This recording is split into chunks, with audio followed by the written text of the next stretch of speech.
Vice-prefeito do município de Foz do Iguaçu, gestão de 97, do 1 de 97 até 31 de 2 de 2000, e secretário de obras no período.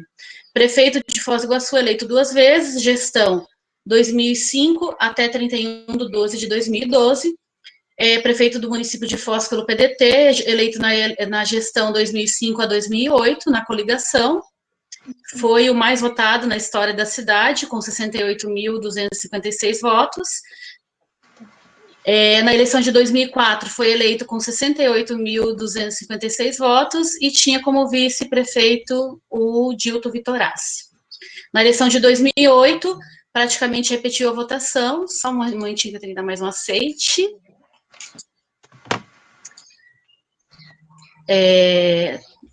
Quase repetiu a votação, então, com 67.520 votos, e, segundo aqui a biografia do candidato, as maiores referências do seu mandato foram na educação e na saúde.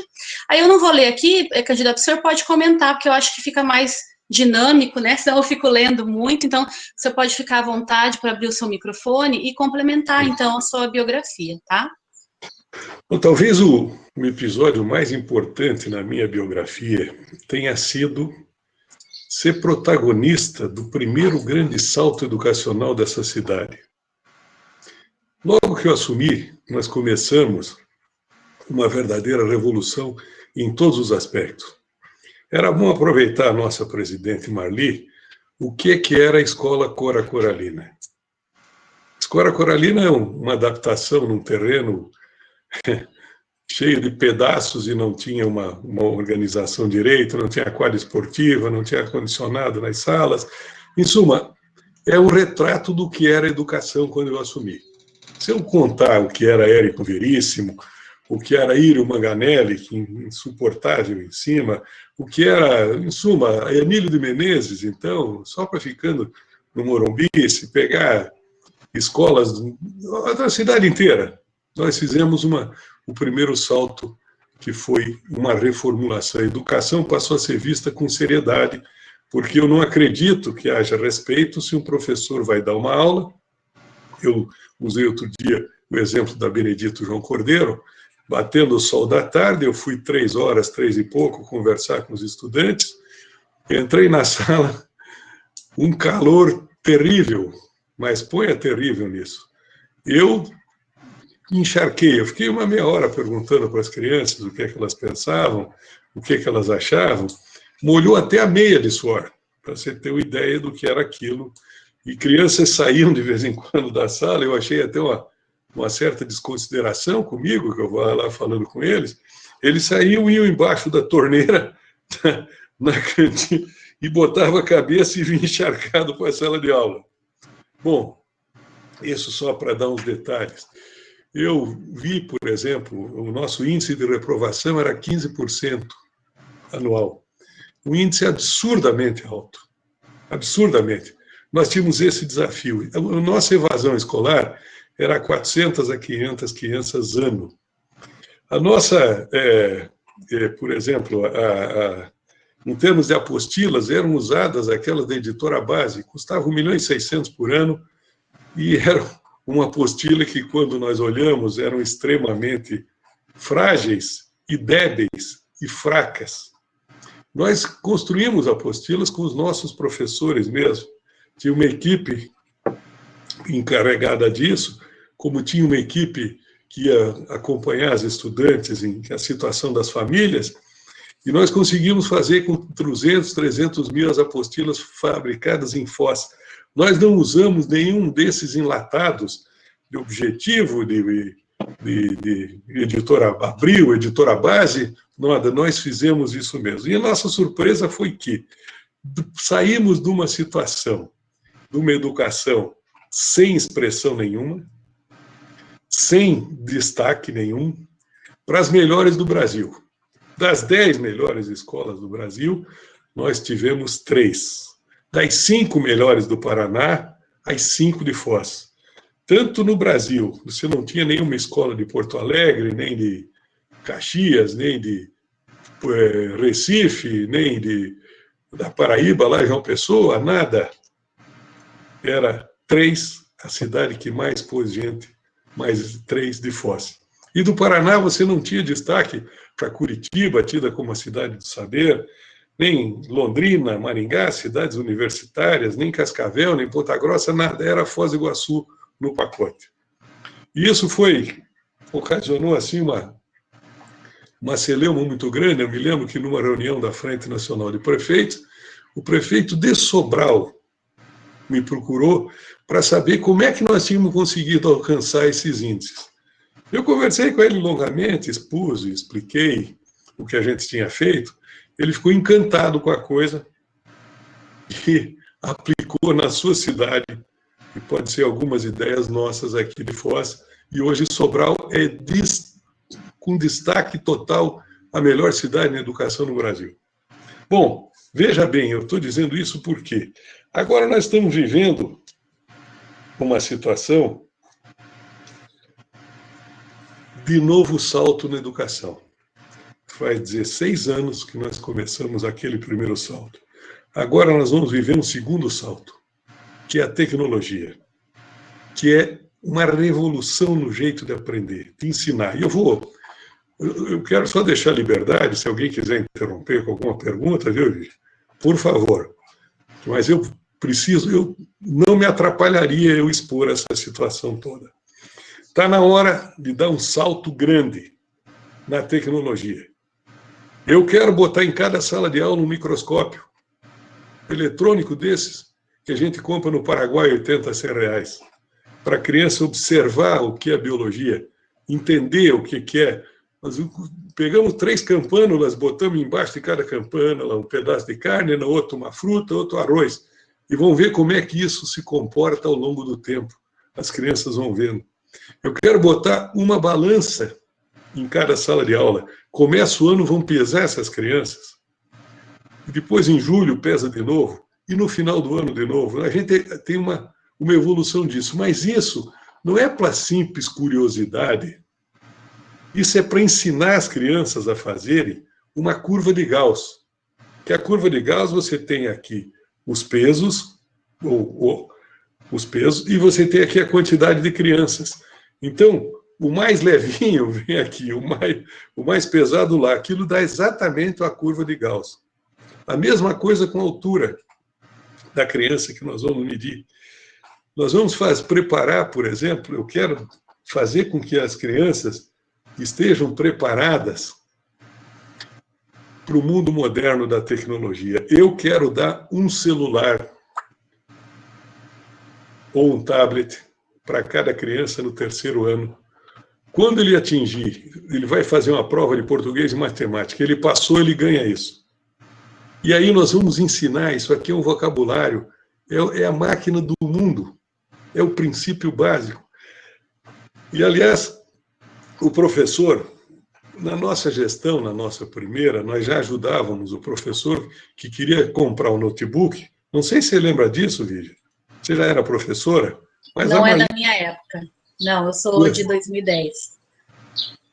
Mas nós estávamos lá. Bom, a Marli deve lembrar, nós ajudávamos com 600 reais para o professor ter o notebook dele. Agora nós também vamos ter que dar o notebook. E a sala de aula...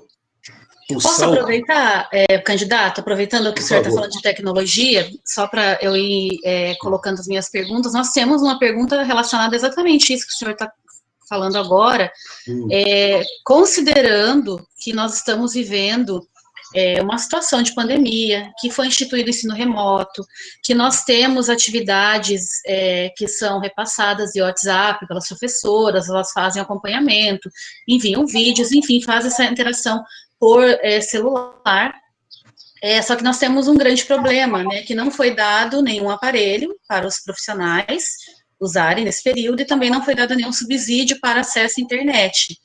E nós também temos o outro lado, que são os alunos, porque muitos alunos também não têm esse acesso, né, não são todas as pessoas do nosso município que têm um celular que dê para fazer essas atividades, né, um celular que comporte e um acesso de qualidade à internet. Então, né, só para aproveitar, né, a sua proposta, então, você pode desenvolver mais, mas só para colocar a minha pergunta. Eu já pensei nisso, e nós vamos ter o acesso à internet em todas as escolas, e vamos tentar fazer chegar na casa das crianças também. Se elas não tiverem como acessar em casa, vão acessar na escola.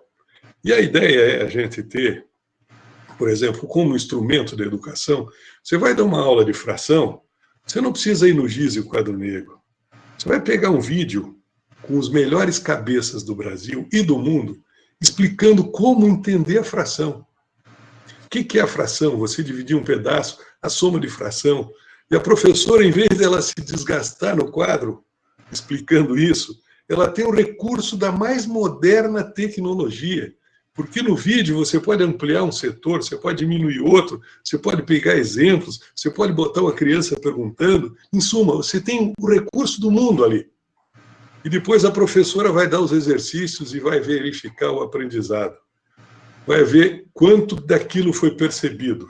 E ela pode repetir esses exercícios, e ela vai vendo o quanto cada criança aprende.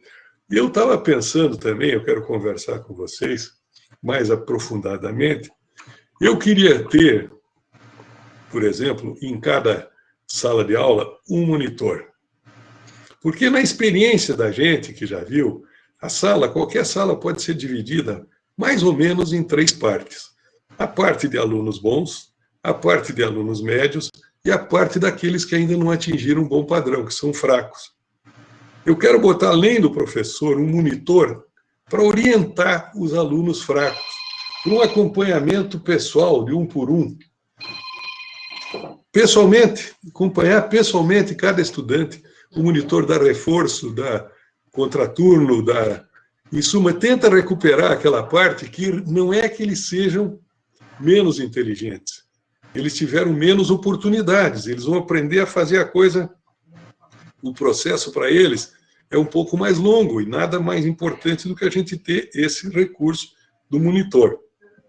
Nós vamos botar também, e eu veja, quando eu digo que nós conseguimos reduzir o índice de repetência, de reprovação, estava em 15%, nós entregamos o governo com 2,2%.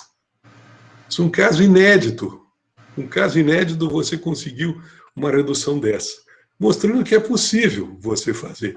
Outro mito que foi desmanchado, e que agora a gente tem noção perfeita disso, é o mito de que os alunos de escolas de periferia, próximos às subhabitações, têm dificuldade de aprendizado. No IDEB, as escolas próximas às favelas, com alunos das favelas, atingiram níveis de fazer inveja a escolas de São Paulo, do interior de São Paulo. Chegamos a 7, 7,5 de IDEB, em escola como, por exemplo, a Parigô de Souza, que é uma situação numa população bem carente, a escola Helenice Melhorança, da mesma gente, tinha a parte da Baixada da Barranca do Rio, e outras assim. Nós conseguimos isso, e E outro conceito que nós vimos também é que a escola, ela ensina como um todo. Não adianta você achar que é só o professor que ensina. Não é justo largar a carga, a responsabilidade só nas costas do professor. Ele é o ator principal. Mas sem os atores coadjuvantes, ele não vai muito longe. E quando nós estabelecemos um prêmio para a escola toda que atingisse os níveis, nós constatamos essa verdade. Por exemplo, a merendeira, até vou contar um episódio que foi com o ministro Haddad, numa janta, ele, o Samek e o Joel. Eu expliquei para ele todos os investimentos que a gente estava fazendo em educação, e ele duvidou de mim, perguntou IDEB, eu disse 4,8, ele disse, você está fazendo alguma coisa errada, qual é a sua profissão? Sou engenheiro. Você não está, alguma coisa está errada, todo esse investimento só 4,8. Eu disse, ministro, mas nós vamos chegar a 6, eu estou há poucos anos aqui, nós implantamos isso, acho que essa conversa foi em 2008, nós vamos chegar a 6, aí é que ele levantou para 12. Você não vai chegar em 6, você não sabe o que é isso. 6 é Japão, Noruega, Estados Unidos, você não chega a 6, não se iluda. Você é engenheiro civil, sou engenheiro civil, pois não se iluda. Aí eu fiz o desafio com ele, disse, ministro, vamos apostar 10 milhões a fundo perdido se a gente chegar em 6. Ele disse, olha, eu duvido que você chegue, mas eu aposto. Apostou 10 milhões. Aí eu reuni as diretoras. Primeiro, a secretária também ficou muito assustada, achou que eu fui muito ousado de fazer aquele desafio. E nós reunimos as diretoras e eu disse, olha, eu fiz esse desafio em nome da cidade de Foz do Iguaçu, não é meu, eu sou passageiro, a educação de Foz vai persistir por séculos e isso vai ser uma marca definitiva. Eu queria contar com o apoio de vocês. Ah, prefeito, é muito difícil, nós não vamos chegar. Não sei se a Marli estava nessa. É bem capaz que a Marli estivesse nessa reunião, com as diretoras todas. É muito difícil. Eu digo, bom, vamos fazer o seguinte. Sim. Tava, Marli? Sim. Então, se eu falar alguma coisa que não é verdade, por favor, me corrija, tá bom? Aí eu disse, então vamos. Estava a secretária Ivone, até estou vendo a carinha dela aí agora. E eu disse, então vamos fazer o seguinte, vamos estabelecer uma meta, um prêmio. A escola que subir 25%, nós precisávamos subir a cidade toda 25%. Se cada uma subir 25%, a somatória subiu, a cidade subiu 25%. A escola que atingir 25%, nós vamos dar 14º salário. Aí a turma, mas não sei o quê, para professor? Se não. Para zeladora, merendeira, secretária, supervisora, diretor e o professor. E isso foi uma grande descoberta. Nós vimos que o professor amparado pelo conjunto da escola, a produtividade é outra. O professor tendo amparo, por exemplo, da secretária que traz os pais, que acompanha as crianças, a merendeira, ela apontava qual era a criança que estava com problema de saúde, comendo pouco. A zeladora, às vezes, ia na casa da criança para ver o que estava acontecendo. Nós tínhamos a equipe do FICA, da Janine, com fonoaudióloga, assistente social, que ia de casa em casa.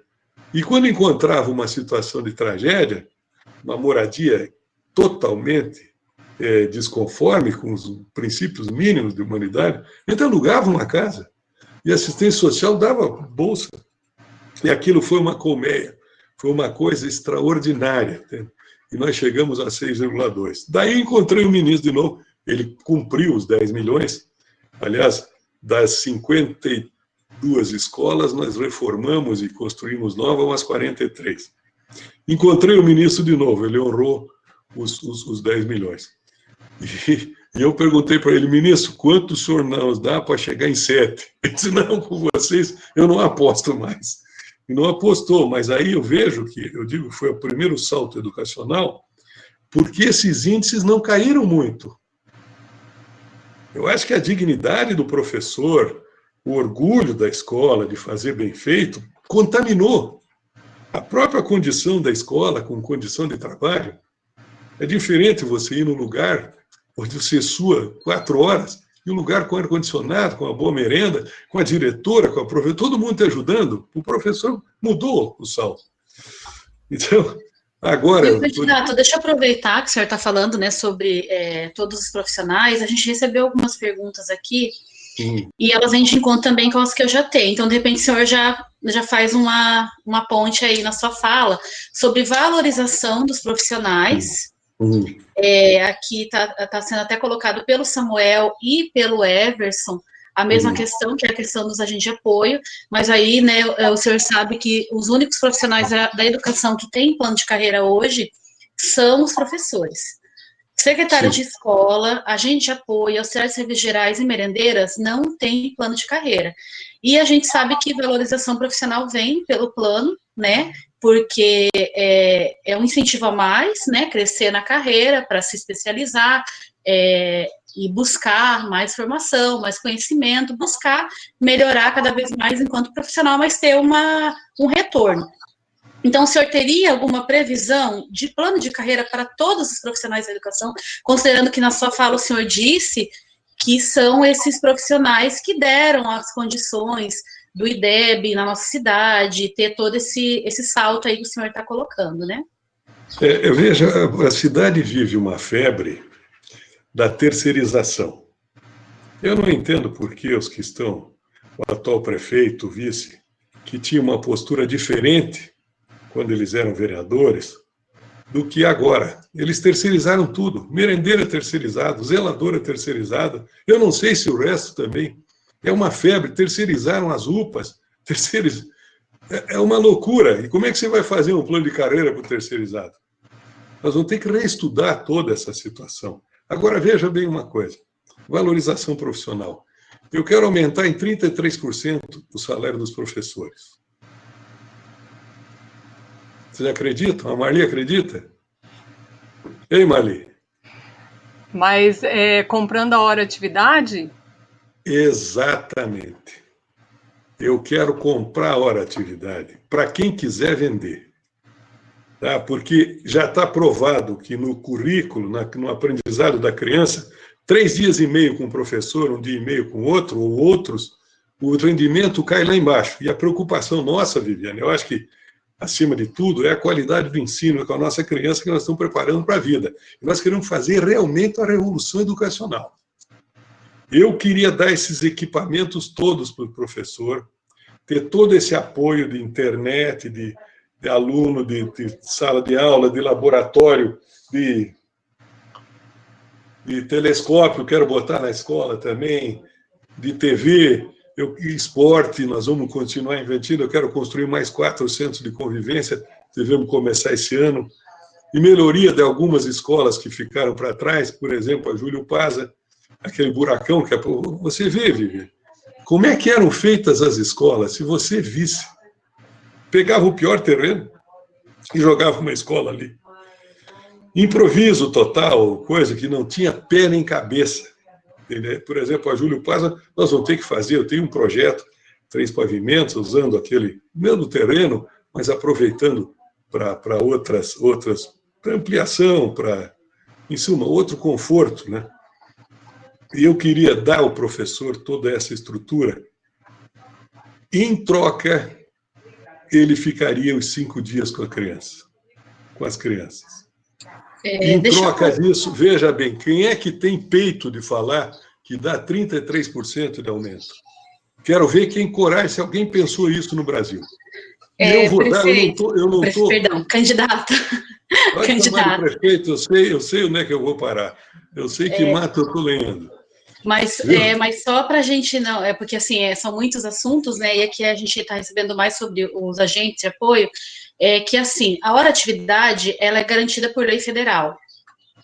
E o senhor ofertar 33% em pagamento e não em tempo, fica complicado, né? Que horário que o professor vai planejar, corrigir e se organizar para a aula? Viviane, o planejamento da aula ele vai receber pronto. Ele vai receber um rol de assuntos. Por exemplo, alfabetização, ele vai ter lá no quadro negro o desenho da letra A, BA, BA. Ele não precisa estar repetindo isso, ele tem um instrumental para isso. Ele tem um grande instrumental para ele. Ele não vai precisar se debruçar em cima. O que ele vai fazer é ir acompanhando cada aula que tem a programação, ele cumprir aquelas tabelas. É a mesma coisa, você vai dizer, tira a liberdade dele. Você vai dançar a suíte quebra-nozes, é igualzinho no mundo inteiro.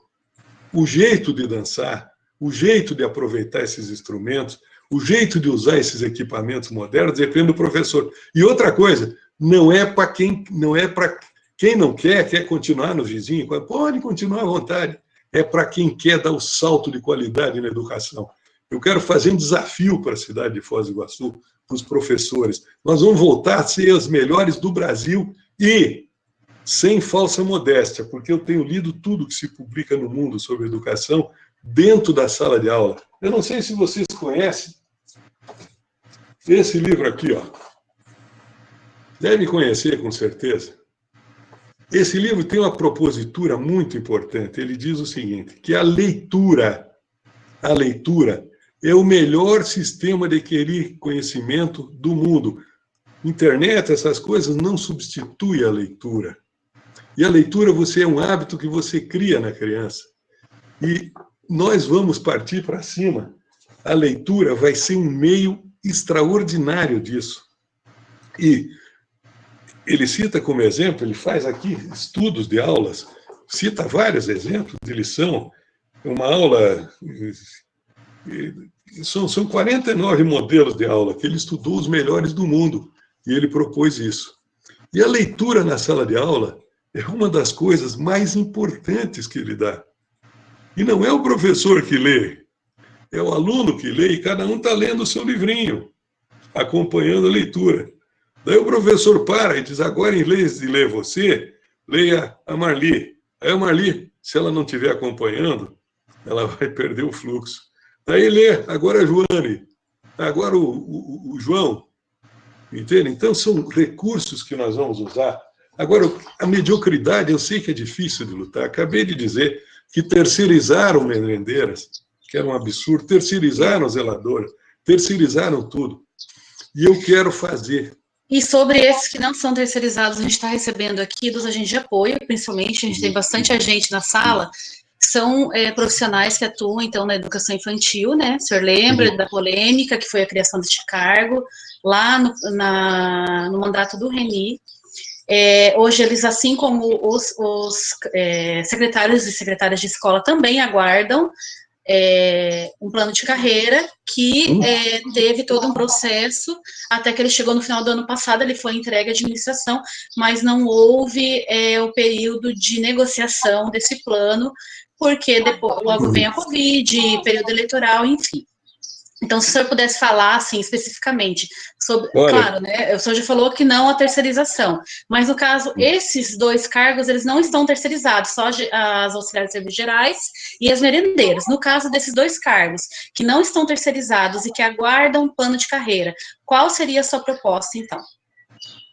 Tudo vai ser estudado, pensado, refletido. Eu não vou me afoguetar, e agora, porque é véspera de eleição, seria injusto, não é do meu feitio, do meu caráter, dizer, não, vou fazer o plano de carreira para vocês para ganhar os votos. Não. Vou estudar com profundidade. E o que for justo e necessário vai ser feito. Eu não fujo de assunto. Entende? Agora, eu te responder agora vai depender de outros fatores, mas eu olho com muita simpatia essa ideia. Ok. E nós temos, então, essa minuta, prefeito, candidato, perdão, ela só não foi... Fique à vontade, pode chamar, é só questão de dias. Ela só não foi, então, feito impacto financeiro para fazer o estudo de cada um dos itens que nós gostaríamos de implementar, para, então, depois verificar o que era possível ou não, segundo o orçamento. Então, a gente tem essa minuta aqui, já está lá engavetada na administração. Tá? Só para o senhor saber. Vocês talvez estejam muito mais a par do que eu, que são do sindicato, estão acompanhando toda a situação, sabem os valores, os termos, os números da comprometimento com salário, com a folha de pagamento, vocês sabem os números da Previdência. Eu fiquei afastado, eu não tenho essa profundidade, mas eu me proponho a aprofundar isso junto com vocês. Ok. Nós vamos estudar e propor agora, veja bem, quando fala em orçamento, impacto financeiro, qual é o impacto que eu vou ter a hora que eu dou 33%? Que eu compro 33% da hora atividade. Qual é o impacto? Alguém aí sabe? Alguém quer falar? O impacto nenhum, que eu estou trocando o professor auxiliar pelo professor da turma, o titular da turma. Eu não tenho impacto. E veja, nós estamos falando de valores, e jeito e método é um salto, não é mais aquela coisa. Nós temos que destravar a educação, vocês têm um horizonte pela frente, nós vamos projetar essa cidade para o mundo. Nós vamos fazer uma revolução dentro da sala de aula. Quando eu falo botar uma balança e fazer uma curva de Gauss, quem é matemático já entende na hora o que é isso. Quando eu falo que eu vou fazer corrida, a criança começa no começo do ano, ele vai correr uma quadra ao tempo, que eu marco em quanto tempo ele faz aquela distância, eu estou transmitindo o conceito de velocidade, que é duas variáveis, espaço e tempo. Quando eu falo em botar um termômetro na sala de aula, para medir as crianças, e a gente fazer a revisão no primeiro dia de aula, revisão médica simples, e constatados os problemas mais complicados, eles vão para a etapa seguinte, aí com o médico especialista, com o pediatra. Nós estamos começando uma grande revolução, uma grande mudança. Ok. Candidato, eu vou seguindo aqui no chat, que tem algumas perguntas, que elas vão acabar se repetindo com as que eu tenho preparado, então eu vou colocar as que estão aqui já para o senhor responder, e no final eu vejo o que eu ainda tenho para perguntar para o senhor que estava aqui já pronto, tá? Então, o Everson Santos de Mato, ele está perguntando, caso o senhor seja eleito, estará assumindo a prefeitura em momento de crise, que mexe com o bolso das famílias e, consequentemente, interfere na arrecadação das prefeituras, pois as pessoas compram menos, consomem menos, pagam menos impostos, enfim. Como pretende compor as contas para cobrir os gastos e obrigações da prefeitura e ainda fazer investimentos? Levando em consideração a importância da educação infantil aqui eu vou deixar essa versão para depois, vamos pegar só essa aqui da questão financeira do município, e depois eu junto a do Everson com a da Ana Paula também, que é sobre educação infantil. Olha, nós fomos vítimas, 8 anos, de um absurdo de gestão. O desperdício, a má aplicação de verba, o desvio, a corrupção foi coisa de louco. Eu conheço as contas. Nós, dos 6 centros de convivência que nós construímos, mais da metade foi com recursos próprios. Só para você ter uma ideia. As creches que nós fizemos, as 3 primeiras creches com dinheiro do governo federal, vinha um projeto para 100 crianças. Nós conseguimos botar 250 em tempo integral com o mesmo dinheiro da creche. Quando veio o dinheiro para a UPA, que era para construir 1.000 metros, nós construímos 1.600 metros com o mesmo dinheiro. Foi a melhor UPA do Brasil. Eu sei, eu conheço, eu sei o desperdício que está tendo, eu sei a péssima administração nesses 8 anos, eu sei o descalabro total, entende? E eu sei, aliás, a cidade precisa se libertar disso de uma vez por todas, dessa incompetência em governo. Porque se você vê, se eu citar, por exemplo, você quer ver, eu não gostaria de entrar em detalhes, mas eu posso citar exemplos e exemplos e exemplos de absurdo, dinheiro que está sendo jogado fora e que a gente vai economizar. Agora, é importante que se diga o seguinte, uma parte da população iguaçuense perdeu a renda, ficou desempregada. Não é o caso dos funcionários públicos. Tiveram a renda mantida, mesmo ficando em casa sem trabalhar, ganharam. É a hora da gente ter um pouco de consciência com os outros. Com os outros. Nós vamos ter que reorganizar isso e olhando principalmente a atenção daqueles que perderam emprego, os desfavorecidos. Se a gente tiver que fazer algum avanço, nós vamos fazer no começo, no primeiro, naquele setor, nos desempregados. Eu entendo muito importante a valorização do professor, salário, todo mundo quer isso. Mas existem momentos que a gente tem que repensar melhor. Ninguém vai voltar para trás, ninguém vai perder conquista nenhuma. Mas a ênfase na economia que a gente fizer vai ser dada para aqueles desempregados, daqueles sem recurso, daqueles cuja criança passou até fome. Nós vamos dar uma ênfase nisso. Candidato, só vou fazer uma pequena correção, porque os funcionários públicos não ficaram, pelo menos os que nós atendemos no Simpref, não ficaram em casa sem trabalhar, né? Eles estão trabalhando pelo contrário, o dobro, o triplo, estão em atividade remota, como eu expliquei lá no começo da minha fala, né? Então, assim, só para corrigir mesmo o senhor, desculpa, eu vou ter que corrigir, porque Escuta, nós não ficamos sem trabalhar. Eu falei para aqueles que ficaram sem trabalhar. Para os que trabalharam, eu não falei. A minha palavra serve para aqueles que ficaram sem trabalhar. E teve muitos que ficaram assim. Ok. Eu sei que continuando a educação aqui, foi diferente. Continuando aqui, a gente tem 2 perguntas que eu vou unir aqui, que é a do Everson e da Ana Paula Halber. O Everson está perguntando assim, qual a proposta, levando em consideração a importância da educação infantil na vida da criança, qual a proposta para aumentar o número de vagas em período integral? E aí já vou unir com o da Ana, porque também está perguntando sobre a educação infantil. Gostaria de saber do candidato o que ele entende por educação infantil, objetivos do papel da educação infantil, do professor da educação infantil, e nesse sentido, quais as propostas. Você chegou a repetir o que eu entendo por educação infantil, é isso? Ela quer que eu explique o que ele entende, gostaria de saber do candidato o que ele entende por educação infantil, objetivos e papel do educador na educação infantil, e nesse sentido, quais as propostas para este setor. Desculpe, eu não vou responder isso. é tão elementar, tão óbvio, mas eu vou responder outra coisa. Por exemplo, Pode falar das propostas para a educação infantil, candidato. como é que a gente aumenta o número de vagas? Por exemplo, quando eu era prefeito, eu fazia mensalmente um custo de aluno de creche, vou chamar creche, que história de CMEI complica muito. O aluno de creche, o custo de aluno de creche por escola, por CMEI.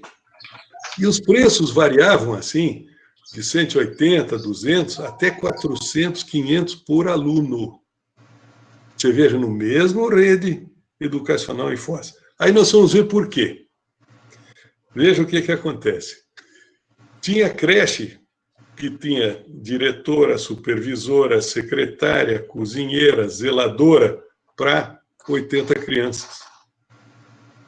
Então, esse custo dividia por 80.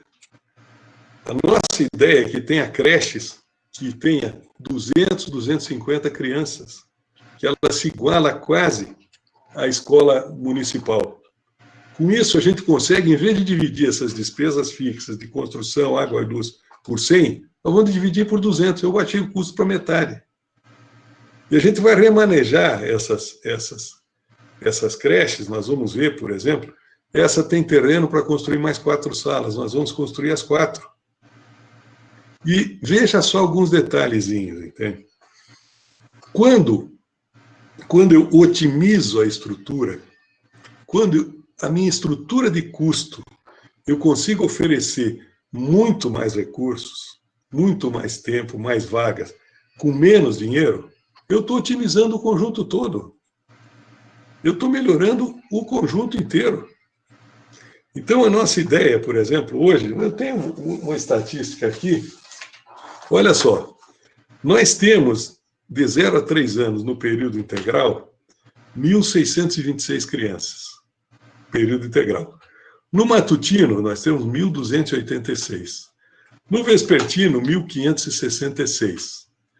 Isso aqui dá um total, se eu criar 1.426 vagas, tempo integral, eu atendi o universo inteiro, que vão ser, quer ver, são 4.480 crianças vão ter vaga em tempo integral. O que eu preciso para atender 1.426 a mais? Cada sala nós vamos botar 15 crianças. Vão ser 95 salas. Mas se eu aumentar um pouco sala, por exemplo, 10%, eu vou precisar de 86. Se eu aumentar 20%, em vez de 15, eu vou botar 18 crianças por sala de aula, eu vou precisar de 70 salas. Você está entendendo a conta? E quem que está na execução, quem é o gestor, tem que saber decidir essas coisas. Agora veja o panorama trágico qual é. De 4 a 5 anos, nós temos no turno matutino 2.313. No vespertino, 2.189.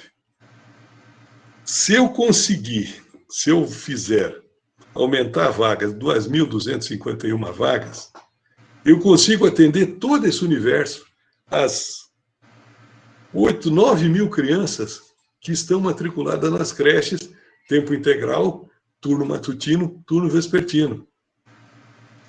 E se eu conseguir, através dessa racionalização, uma redução de custos, é extremamente significativo, eu não estou falando absurdo.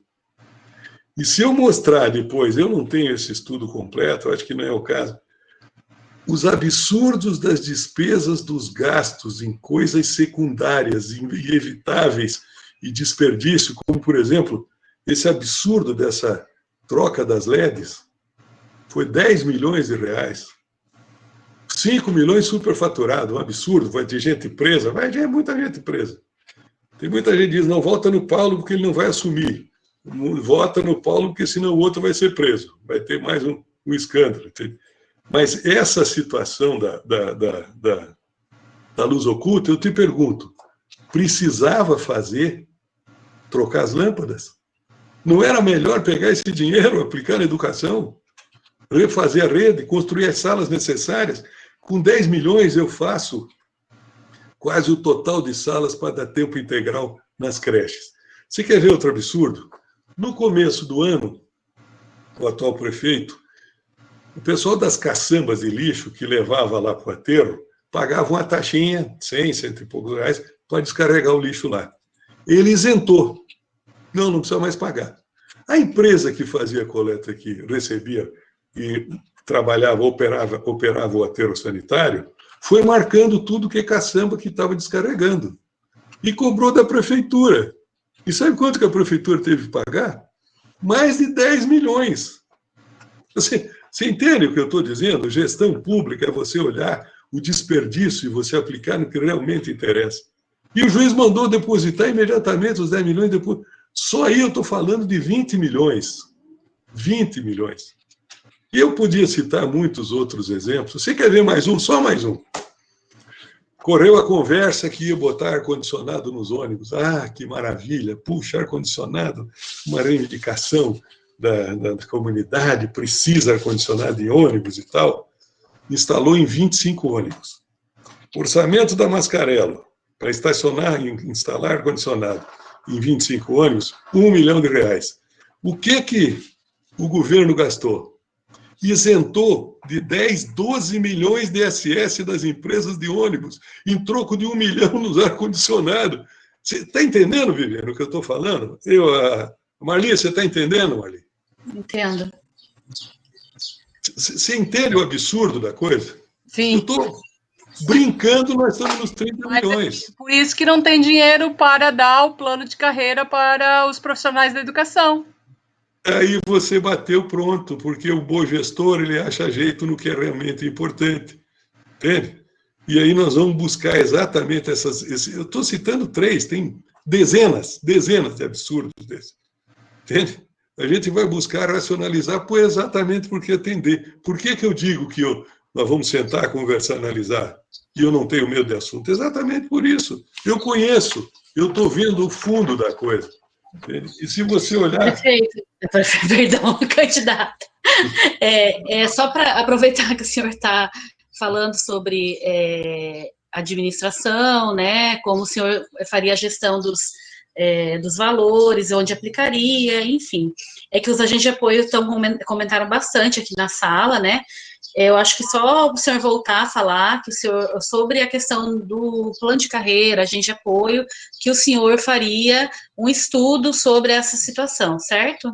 Eles têm absoluta certeza que eu sento com vocês, cadê a Marli, com o sindicato, para a gente discutir isso em cima da realidade, e vocês vão me ajudar a apontar um monte de absurdo, desperdício, desvio, superfaturamento em coisa da prefeitura, que nós vamos dirigir ao que é realmente importante. Ok. Aproveitando que o senhor está comentando isso, teve uma pergunta aqui da Carla. Qual a proposta do candidato para as escolas que não têm quadra nem espaço para práticas das atividades físicas? Seria mais ou menos nessa mesma explicação? Tem escolas dessas que o terreno era muito pequenininho, que não teve jeito, e que estão em áreas de expansão. Nesse caso, nós vamos construir escola nova. Que absorva esse crescimento da cidade, que a cidade vai se expandindo. Então, escolas que tinham uma comunidade de 300, 400 casas, daqui a pouco tem 1.000. Vai ter que fazer uma escola nova. Aí nós vamos analisar caso por caso, escola por escola, CEMEI por CEMEI, para ver o que a gente faz em cada situação dessa concreta.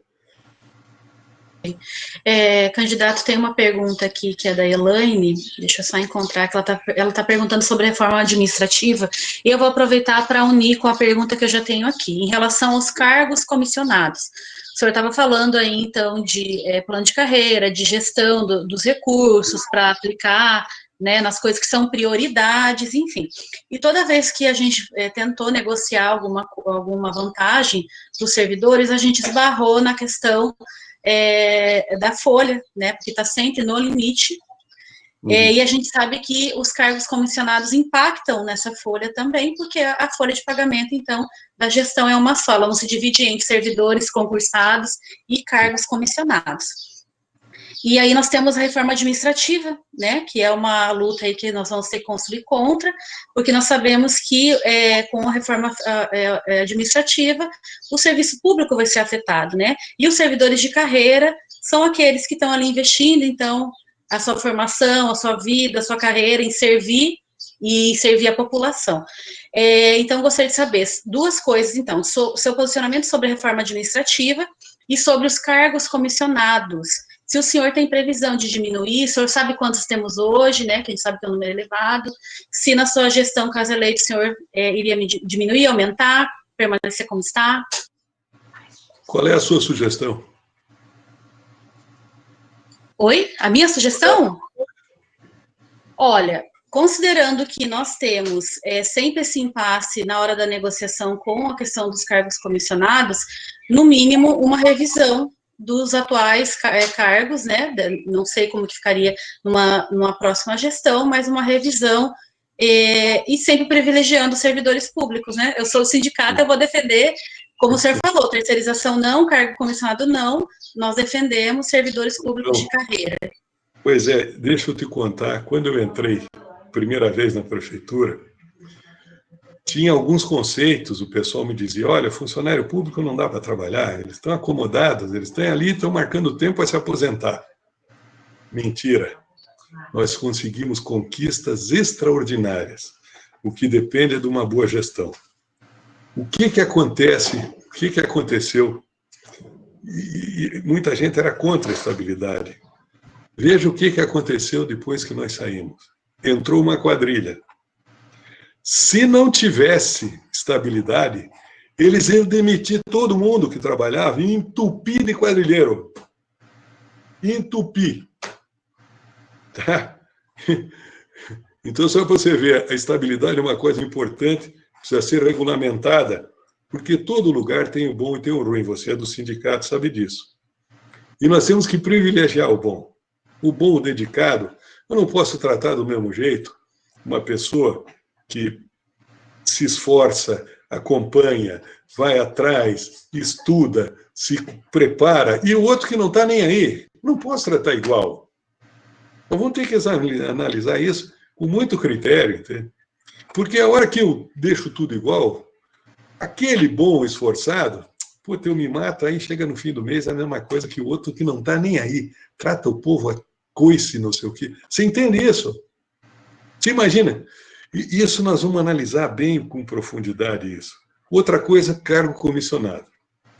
O cargo comissionado, se você trouxer gente boa, pôr para trabalhar e acompanhar, e gente que sabe, que conhece, que vem engrandecer com outras experiências, ele ajuda. Agora, se você só põe politiqueiro, como estão fazendo agora, o cara apoia o Paulo, eles demitem. Quer dizer, não tem critério nenhum. É por causa da política. Então, o cara não pode pensar livremente. O cargo comissionado responde chamadas 2 horas para fazer campanha em bairro. Mas como é que pode ser uma coisa dessa? O cargo comissionado não é para isso. É para prestar um auxílio, é trazer gente especial, gente especialista, que conhece e tal. Não para fazer politicagem. Eles fazem chamada, Viviane. Ah, não, fulano está lá, não veio. Demite. Entende? Então, nós vamos ter que repensar isso muito bem. Eu concordo com você, mas eu queria que você pensasse isso. Um instrumento, uma caneta, serve para escrever um poema, uma oração, e serve para escrever um xingamento mais terrível. É quem empunha. Então, o cargo comissionado, se for aplicado com critério, não esse exagero, essa bandidagem que fizeram, ele ajuda. Ele ajuda. A estabilidade, se for aplicada com justiça, com critério, ela ajuda muito, evita que a quadrilha tome conta. Você já imaginou isso, hein? Uma quadrilha toma conta e demite. Ah, professora, então não vou com a cara, vou botar minha namoradinha. O outro vai botar um conhecido, outro. Você já imaginou o que é isso se não tivesse estabilidade? Se eu adquirir essa maturidade, você pode ter certeza, e volto a afirmar a vocês, nós vamos discutir cada medida administrativa dessa. Cada detalhe nós vamos discutir junto. Nós vamos achar uma solução junto. Mas o maior desafio que nós temos vai ser criar uma educação revolucionária, vai ser o segundo salto na educação de Foz. Que vai ser o primeiro salto, foi em 2005, quando nós assumimos. Agora vai ser o segundo, muito mais importante, muito melhor.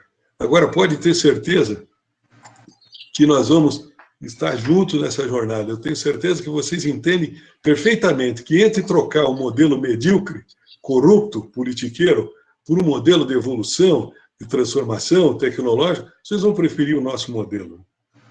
Ok, candidato. Eu vou unir duas perguntas aqui.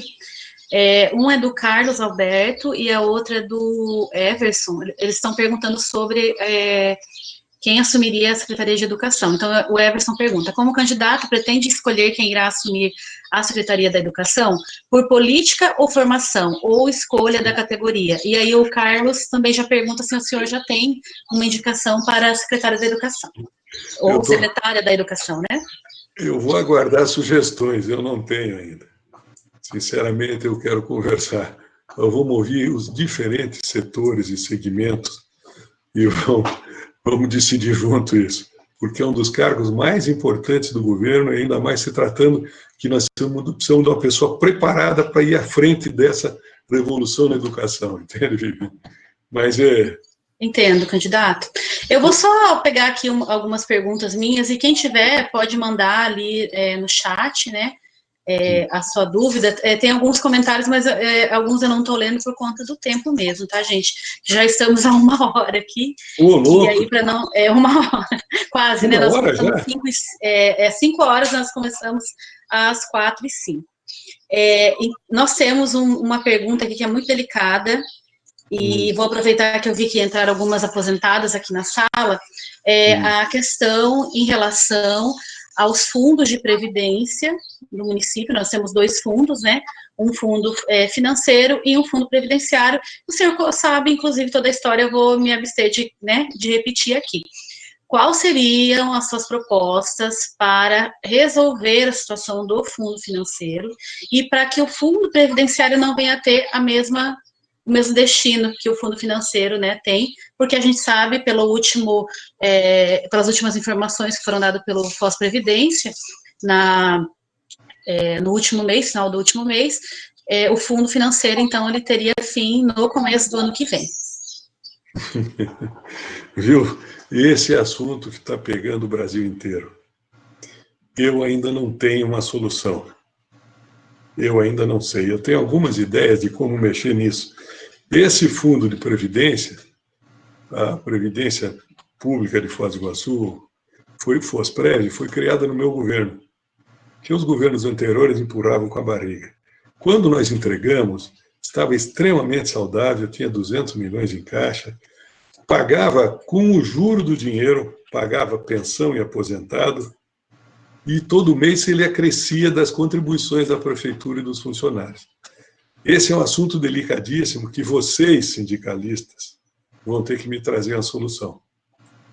Vocês vão estudar, vocês vão ver e vão me trazer. E nós vamos estar prontos para ouvir e sair e decidir juntos qual vai ser a solução. Porque é um dos problemas delicados no Brasil. Entendeu? Esse assunto existe em tudo que é canto. Eu ainda não tenho a solução mágica, mas a hora que a gente estiver lá dentro, com os números todos, nós vamos achar uma solução. Nós vamos achar um caminho. E podem ter certeza de outra coisa. Se nós não acharmos, ninguém mais vai achar.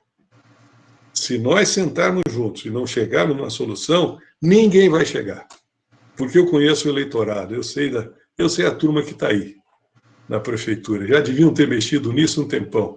Aliás, estranho que vocês não cobraram deles esses 4 anos aí. Cobramos, candidato. Cobramos bastante. Enrolado, empurrando com a barriga e ficou por isso? Infelizmente, não houve nenhuma evolução, né? Inclusive, o sindicato até solicitou a criação de uma comissão para que, independente, né, de quem vai assumir no ano que vem, que essa comissão possa tratar desse assunto e fazer essa ponte entre servidores e gestores, porque é um assunto de imediato, né, para ser resolvido. Pode ter absoluta certeza que nós não somos de empurrar nada com a barriga, viu, Viviane? No começo de janeiro, fevereiro, nós já vamos estar discutindo isso. Com profundidade, com seriedade, não vamos empurrar com a barriga. Porque a pior desgraça é o gestor que empurra com a barriga. O problema só o volume, só aumenta. E tudo que é problema tem solução. Nós vamos achar ela. Eu preferia quando você me chamava de prefeito em vez de candidato. Né? Foi uma falha. Eu vou para a próxima pergunta, candidato.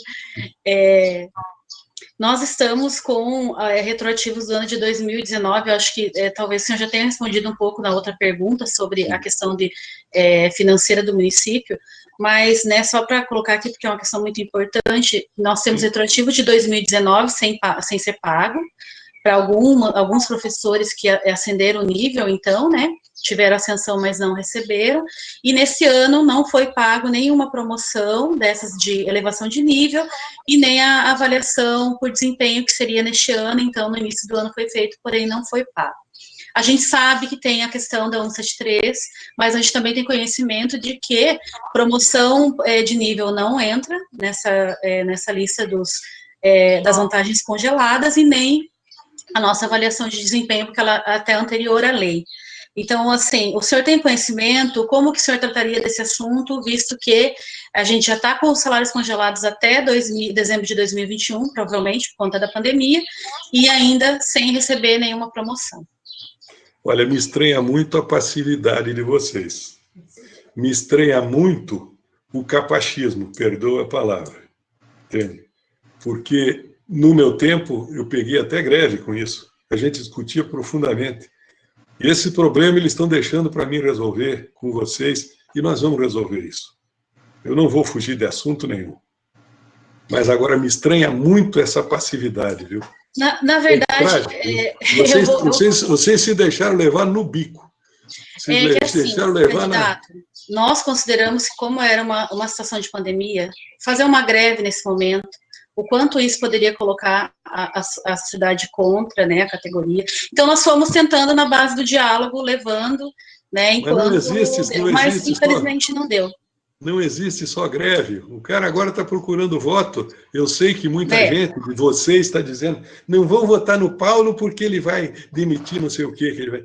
E estão ameaçando, vocês chantageando, e vocês embarcam. Eu tenho ouvido notícias da saúde, então, é uma coisa incrível. Sabe, chegar a dizer o quê? Não vote no Paulo que ele vai fazer todo mundo trabalhar. Poxa, olha essa quadrilha, isso é jeito de tratar. Agora, para empurrar com a barriga, levar no bico, que nem levou vocês até agora, eu acho muito estranho. E não acho que o único caminho seja a greve, não, viu? Se tiver um gestor inteligente, atencioso, compreensivo, a gente resolve isso de outro jeito. Aqui no chat tem alguns comentários, né, dizendo da sua administração, que o senhor criou uma lei arbitrária para punir os funcionários. Tem uma outra professora comentando que levou quase 2 anos para receber a graduação. A gente já teve alguns outros comentários aqui em relação a isso. Eu vou introduzir essa pergunta, mas a Marli pode me complementar. Olha, eu acho que tem a Marli já estava. Ele deve estar falando do Reni, não de mim, viu?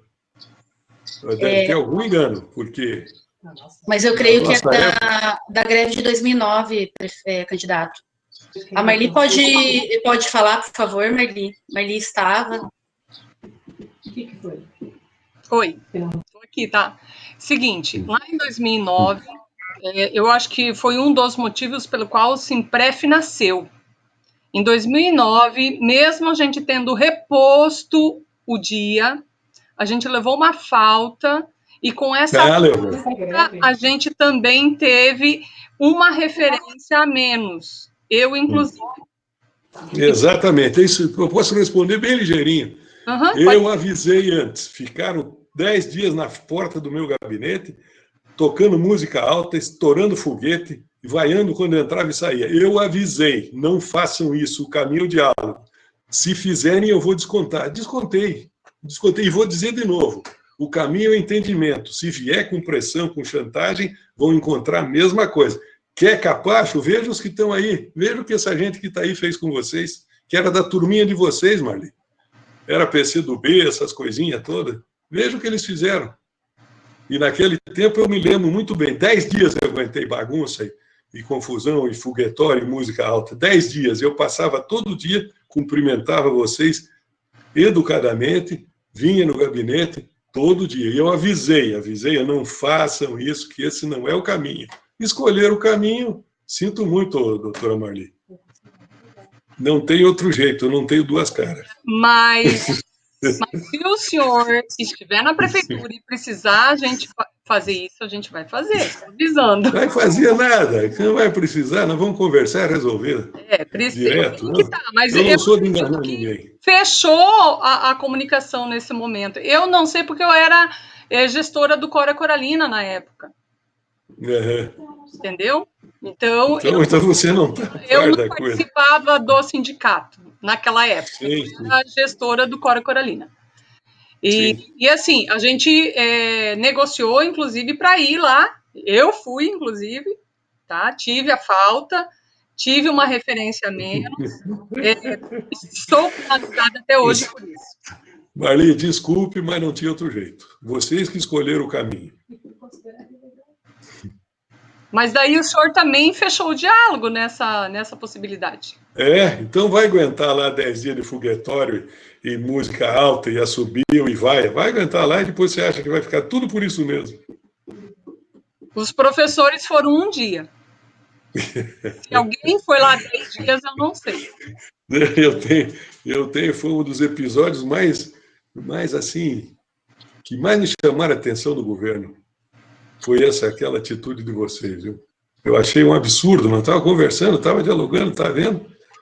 Fizeram aquela greve extemporânea, meia dúzia, não juntaram mais do que 60, 70 pessoas, o resto continuou trabalhando, quer dizer, a categoria estava em desacordo com a decisão de vocês. Por isso que nasceu o Simpref. Mas que bom, filho. Pois é, estamos aqui hoje em decorrência dessa e de outras histórias de luta por direitos. Então, candidato, só para retomar... Luta por direitos e melhoria da educação, põe os dois. Não fale só em direito. Sim, não, mas o direito é da criança também. Quando a gente fala em lutar por direitos, a gente luta pelo direito de acesso à educação de qualidade dos alunos. A gente não faz criança. Essa dissociação, candidato. O sindicato não tem criança, você luta pelo seu sindicato. Ponha lá junto a qualidade da educação, a formação das nossas crianças e sou um parceiro até o fim. Ok, mas nós somos, nós fazemos essa luta de direitos, não só dos profissionais, dos alunos também, né? Porque não existe dissociação de uma qualidade na educação pública sem condições dignas de trabalho, sem salário digno e sem toda a estrutura, tudo aquilo que a gente está debatendo aqui sobre educação. A gente não desassocia. Então, quando a gente fala em direitos, não é os nossos só, tá, candidato? Entenda como o direito de todos de acesso à educação de qualidade. É por isso que nós lutamos, tá bom? Eu vou voltar numa pergunta aqui, porque teve uma hora que teve muito comentário e eu acabei não querendo voltar para não cortar, mas agora que eu terminei minhas perguntas... Vamos fazer como a última, porque eu estou convalescendo. Sim, é uma última, até para a gente finalizar... Eu me entusiasmo com essas coisas e nós vamos embora. Sim, eu sei. E a gente já está passando de uma hora e eu sei também que o senhor está, né, cuidando da sua saúde, a gente não quer ser abusivo de nenhuma forma. Teve aqui um comentário sobre... ainda sobre a questão da oratividade, que eu acho que essa é uma questão bem séria. E, assim, muito polêmica, né, como eu já comentei antes, para o senhor, a oratividade é uma lei federal, né, e ela também, na questão dos direitos, garante tanto a qualidade de ensino quanto condições de trabalho. Mas só para o senhor voltar, que teve algumas pessoas que entraram depois, elas perguntaram aqui, quanto à oratividade do professor, o senhor acha coerente retirar este benefício conquistado com tanta luta? E aí a gente pode finalizar, o senhor pode fazer as suas considerações finais também, tá? Ótimo, veja, eu não vou tirar o benefício de ninguém. Eu quero comprar a oratividade. Eu não estou tirando. Quem quiser continuar com aquela coisinha, oratividade, 3 dias e meio de aula, 1 dia e meio que eu sei o que fazem nas horas de atividades, eu sei bem, eu sei as dificuldades nas escolas que não tem lugar para ficar, e não sei o quê, e a criança, o transtorno que é trocar de professor. Quem quiser continuar com o sistema oratividade, continue. Quem quiser vender, entrar num rumo novo, na educação nova, com alta tecnologia, com eficiência, ganhar mais 33%, venha conosco. A decisão vai ser individual. Chegar o professor, eu não quero, perfeitamente, companheiro, você fica aí. Agora, o que quiser É sala, televisão na sala, é celular para a criança com internet ou tablet, é apostila, é balança, é uso de curva de Gauss, telescópio, microscópio. Nós vamos mudar essa coisa. É um salto. Veja, eu não sei se eu estou me fazendo entender. Eu não quero tirar nada de ninguém, eu quero fazer uma revolução na educação. Eu preciso de vocês, sejam companheiros. Eu sei que uma grande parte vem. E aqueles recalcitrantes que pensem melhor. Nós temos a oportunidade de fazer de Foz de novo um destaque nacional, como nós já fizemos uma vez. Poxa, quem é a cidade que tem esse galardão? Agora Sobral que tomou de nós. Mas quem que tinha era nós éramos nada na educação, viramos os melhores do Brasil. Pelo amor de Deus, me deem essa chance, vamos junto. Não se fiquem se prendendo em coisinha, não vão dar conversa dessa quadrilha que está no governo. Isso aí não vai fazer nada nunca em lugar nenhum. Entende? Vocês já viram como é que essa gente age. É de empurrar com a barriga, não dão nem aí nem resposta. Então eu quero fazer esse convite aos professores, o pessoal da educação, merendeiras, zeladoras, secretárias, supervisoras, diretoras. Nós vamos fazer uma revolução. A gente apoia. Nós vamos fazer uma revolução e vocês contem comigo. Eu já tenho mais de 30 anos, eu não sei quantos anos eu ainda tenho de vida ativa, entende? Mas esse é um desafio da vida, isso é um programa de vida que nós vamos realizar e vamos transformar a Foz de novo nessa grande referência educacional. Muito obrigado pela atenção a todos e me desculpem que se eu me empolgo com algumas coisas, mas é da minha natureza, eu não tenho como brigar contra isso. Um grande abraço a todos, muito obrigado pela audiência, pela atenção. Candidato, muito obrigada pela sua participação, a gente estima melhoras à sua saúde e que, se caso o senhor seja eleito, que a gente mantenha, então, o diálogo, tá? Muito obrigada por todos que acompanharam, né, e ficaram aqui mais de uma hora conosco, que a gente possa continuar, então, nesse debate. A gente tem os próximos candidatos ainda essa semana para analisar, né, que o voto seja consciente, responsável, e que a gente depois possa manter ainda esse diálogo sempre. Muito obrigada, tá, candidato? Até uma próxima. Com absoluta certeza. Ok, obrigada a todo mundo. A gente teve mais de 60 pessoas acompanhando hoje a atividade, né? Muito obrigada a todos que participaram. Eu espero que eu não tenha perdido nenhuma pergunta. Eu tentei ir correlacionando os assuntos, né? Para não ficar muito extenso o nosso tempo aqui, mas, assim, muito obrigada a todos e até a próxima atividade, então. A nossa próxima atividade, inclusive, é na quinta-feira, às 16 horas, tá bom? Com o candidato Cássio Lobato. Obrigada, até uma próxima. Tchau.